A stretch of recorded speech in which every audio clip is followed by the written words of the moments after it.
কারণেই হোক, কৃষকের সেচ সুবিধার কারণেই হোক, ভূগর্ভস্থ পানির স্তর নিচে নেমে যাবার কারণেই হোক, আমরা খাল খনন কর্মসূচি শুরু করব। সেই কর্মসূচির কাজও আমরা শুরু করছি। এখন আরো আছে, এরও আছে, কিন্তু সময় কম, বেশি লম্বা করবো না বক্তৃতা। এখন আপনাদের কাছে আমার একটা জিজ্ঞাসা, এই মেয়া ছাত্র দল করেন, কথা শুনেন মেয়া, নাহলে কি কথা বলবেন আপনি, আমার কথা শুনেন।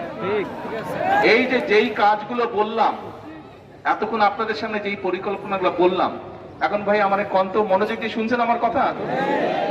কে কে আমার কথা মনোযোগ দিয়ে শুনেন নাই হাত তুলেন, শুনেন নাই কে কে হাত তুলেন? তাহলে কি সবাই শুনছেন? শুনছে দেখে কারা এবার হাত তুলেন। আচ্ছা, এই তো সাবাস, গুড বয়।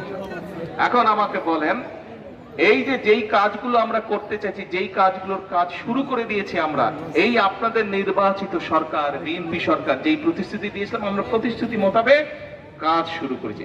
এখন এই কাজগুলোতে যদি সফল হই আমরা, উপকারটা কাদের হবে বলেন তো? আমরাটাকে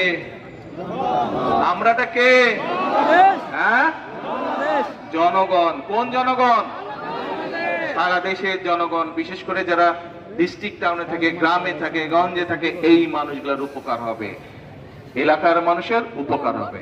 এখন 5 তারিখের পরে 12 তারিখে নির্বাচন হলো, 17 তারিখে সংসদ শুরু হলো।